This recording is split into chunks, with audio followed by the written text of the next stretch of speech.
अब ते बात आते एक बार अपन ने तो 10,000 बार कर लो, अपनो तो उद्धार हो ही जे। अबे नहीं भाव, हाँ वो एक बार के सुनाव लेने, अबे तो अपन ये सुनाव ले रहा बिल्कुल आत्मा की बतज्जो।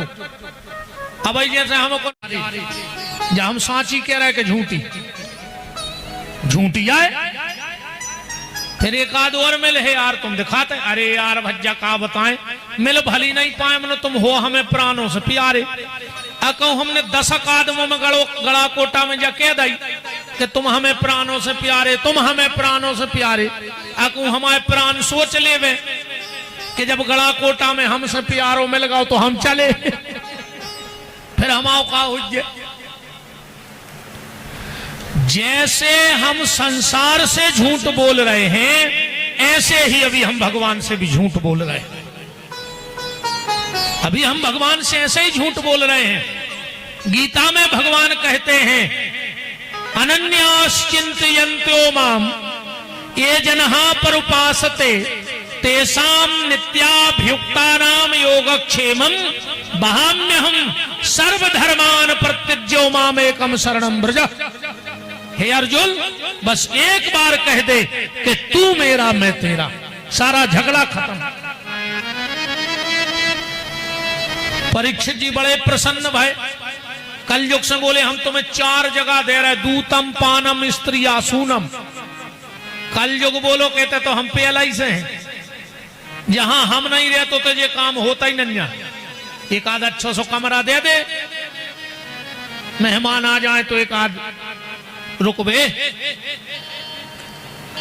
अब परीक्षित जी तो भारी खुश हो गए थे, बोले जाओ हम तुम्हें स्वर्ण में बांस देते हैं।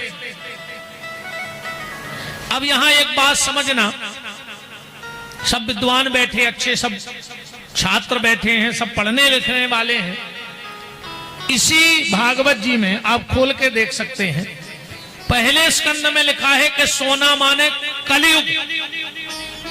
और भैया इसी भागवत के 11वें स्कंद के 16वें अध्याय के 18वें श्लोक में लिखा है धातु नाम अस्मिन कांचीनम। भगवान कह रहे सोनो माने हम। अब अपन का मानेंगे, क्यों महाराज जी लिखा है अब अपन का मानेंगे। यही भागवत में लिखो कि सोनो माने कलयुग, और यही में लिखो सोनो माने भगवान। अपन तो फंस गए बीच में, हम क्या माने। वेद व्यास जी से कहा अब हम क्या माने। व्यास जी बोले अब लिखो ही गाओ। अरे बोले तो निर्णय, बोले अब तो हाई कोर्ट को निर्णय सर्वमान्य रहे। उस सब ग्रंथों का हाई कोर्ट कौन है कि छायाहू शास्त्र सब ग्रंथन को रस। समझ गए होंगे हाई कोर्ट कौन है, रामचरित मानस। वो जज कौन है, गोस्वामी तुलसीदास जी महाराज उस हाई कोर्ट के जज हैं। केस लग गया, और केस लगा तो कहा गया कि ये चौपाई गलत लिखी गई, और इस बात उन्होंने डबल लिख दी है। गोस्वामी जी बोले कोई दिक्कत नहीं है, एक चौपाई निकाल लो, अब फैसला ले लो। हाई कोर्ट को फैसला आ गया कौन सा कि तुम ही निवेदित भोजन करही, अब प्रभु प्रसाद पट भूषण धरहि। देखो संसार की हर वस्तु में दोष है। गोस्वामी जी लिख रहे हैं जड़ चेतन गुण दोषमय। संसार की कोई वस्तु नहीं जिसमें दोष ना हो। ये माताएं भी गाती हैं तुम्हें मैं क्या चढ़ाऊं भगवन, तुम्हें मैं दूध चढ़ाऊं तो बछड़े का जूठन है, तुम्हें मैं जल चढ़ाऊं तो मछली का जूठन है, तुम्हें मैं फूल चढ़ाऊं तो भौरे का जूठन है। हर चीज में दोष है, पर उस वस्तु का दोष तब खत्म होता है जब हम उस वस्तु को भगवान से जोड़ देते हैं। उदाहरण ऐसे ले लो, एक बाल्टी पानी रखो यहां और उसमें अपना कुर्ता निकाल के धो लो। अब उस पानी को कहां फेंकोगे? तुलसी में डालोगे, नाली में फेंकोगे, नदी में? अब उसी बाल्टी के पानी में ठाकुर जी को उठाओ और इनके चरण धुला दो। अब उस बाल्टी के पानी को नाली में फेंकोगे, फिर तुलसी में डालोगे। पानी वही था, कपड़े से जुड़ा तो नाली में चला गया, भगवान के चरणों से जुड़ा तो चरणामृत। ऐसे ये जीव है, संसार से जुड़ेगा तो नरक में जाएगा और भगवान से जुड़ेगा तो तुलसी के स्वामी नारायण के चरणों में चला जाएगा। बात जुड़ने की है तो समझ में आ गया। सोनो माने भगवान के, सोनो माने कलयुग। अच्छा हाथ उठाओ, कौन कौन को समझ में आ गया? चलो अब जिनको समझ में नहीं आओ वे उठाओ। जोन जी हाथ नहीं उठा रहे जी, काय को जगह रून है। अच्छा तो हम आगे बढ़ जाएं। जे ने हाथ उठाओ है वे नोरो समझा दियो, जे देखो समझ में नहीं आई हो। भाई हम और प्रसंग सुनाएं जब तुम्हें समझ में आ गई तो आगे बढ़ जाएं। ने बताएं कि सोनो माने कैसे भगवान के, कैसे कलयुग। भाई हाथ उठाओ है तो तुमने समझा दियो।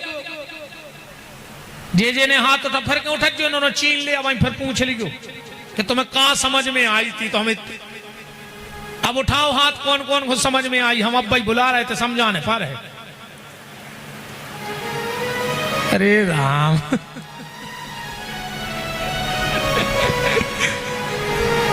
अरे तुम्हारे तो भज्ञा देवता है, सब समझ गया है। जय बड़ी प्यारी लगा था जी तो हमें सब जब सामने बैठा थे। चलो तो भैया जे देखो समझ में आ गई वे ने समझ गयो, जे की समझ में नहीं आई वे तो समझ आई ले।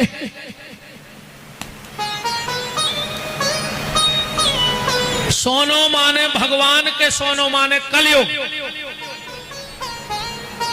अपन घर में बैठे हैं और भोजन कर रहे हैं। अब तुमने तो खान लगे हो खाना, खाना आए बेशर्मों को, सम्मान वालों को खाना नहीं।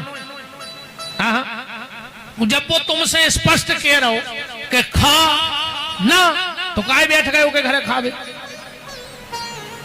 वो का कह रहा हो खा ना और तुम बैठ गए माने बेशरम।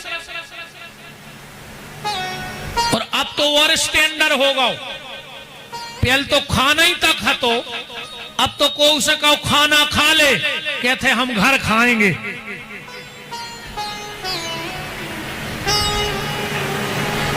का खान लगो आदमी, घर खाएंगे। अच्छा ऐसे रिश्तेदारों जब बुलाओ चाहिए, जब भार्गव जी कुटी करवा देवे वो पुरानो मकान पटकने हुए। सुन रिश्तेदारों बुला ले, जो तुम मलमा खा ले, तुम ईटे खा ले, खूब लगे रहते के घर खाएंगे घर खाएंगे। अब खा ले कज्जो जो लाओ। अरे घर ने खाओ, दद्दा रोटी खाओ, वे इतनी महंगाई नहीं है। ये को देखो वही कहते घर खाएंगे। अब हम तो भज्जा तन्नक सो बनाए हैं, बहुत बड़ो तो है नहीं है। जब मंच तो बड़ी है मोरे घर से, हाँ जब मंच का डबल न करे हमारे मकान से। हाँ जे जाने गए उन्हें से पता है, हमारे मकान से जब मंच डबल तो कौत्ते वाले में फंस जाए। अब हमारे ते आऊं ने रोज जजमान जे को सपन कहो भैया भोजन कर ले, कहते गुरु जी घर खाएंगे। हम कहते निकरवार 20 साल में इतनी जगह बना पाए। कहूं दो ईंटें खे हो तो बामन मार जे कहां नु ले आए। हम तो हर दिन ईंटें ही लगवाते रहे। भोजन किया करो, एक खाना शब्द अच्छा नहीं, वो भोजन के भी नियम हैं। शांति पर्व महाभारत में पढ़ना, उसमें लिखा है रज्जू हमें। हाँ, अगर आप ये चाहते हो कि आपकी संपत्ति आपके जाने के बाद भी विनाश को न जाए।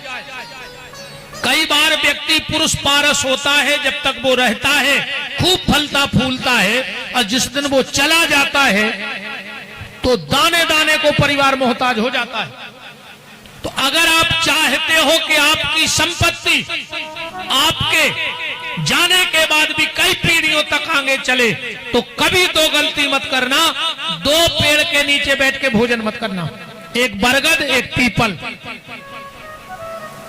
हमारी ने मानो तो कल को भोग ले, जब मानियो हमारी बात, हम जबरदस्ती को उसे नहीं कहते मानियो, तुम तो हमारी बात सुन ले, कर ले, भोग ले। कितना धनी हो तुम, 11 पूने पीपर के नीचे बैठ के खा ले नियम से, और 11 अमास बरिया के नीचे बैठ के रोटी खा ले, के तो 12वीं को बचे ही ने।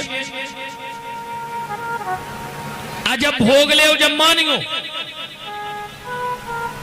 भोजन का नियम है, जिस घर में 2 भाई एक थाली में बैठ के भोजन करते हैं, उसके घर में कभी धन की कमी नहीं आ सकती। 2 भैया एक थाली में बैठ के भोजन करें, एक दूसरे को जूठो खाएं भैया संगे, तो उसके घर में धन की कमी नहीं आती। पति और पत्नी को कभी एक थाली में बैठ के भोजन न करो चज्जे। हाँ, पत्नी को कबू पति को जूठो न खुआओ चज्जे।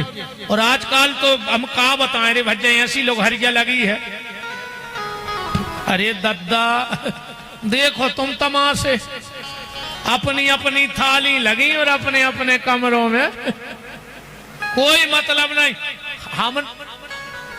हमें ये सब पता है, देखो शादी ब्याह में हम जाने पर अब नहीं जाओ सो आदमी के घमंडी हो गए। अच्छा, हम ज्यादातर लेट आई पहुंच पात, ज्यादातर हम ब्याह में पहुंचे कहो जयमाला हो जाए। फिर देखो तुम हमें वही तमाशो देखने मिला, जयमाला भाइयों गार्डन में लग गई टेबल, फिर लड़का बहू बैठे खाना खावे, लड़का ने उठाओ रसगुल्ला, मोड़ी ने चेपला कैसो खोलो मुंह, जोनो आ गए ये कैमरा वाए जे भैया हरे हैं, कहीं थोड़ा गर्दन इधर करो, थोड़ा इधर करो, थोड़ा सामने करो, जोनो पता लगे रासरा सब चुचागा वकेलो गोल्ला बचो।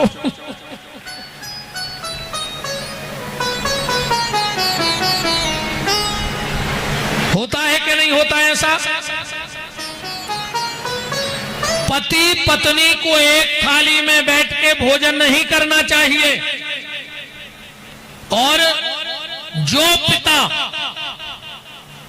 जब तक बेटी का विवाह ना हो, या बेटी जब भी ससुराल से मायके आवे, और अगर वो बेटी अपने बाप को अपना जूठा खिलाती है, तो उसके बाप की अकाल मौत नहीं होती। बेटी की जूठन में इतनी ताकत है कि अगर वो चाहे तो अपने बाप की अकाल मौत टाल देती है। इसलिए बेटियों से निवेदन है, अपना जूठा अपने पापा को जरूर खिलाना।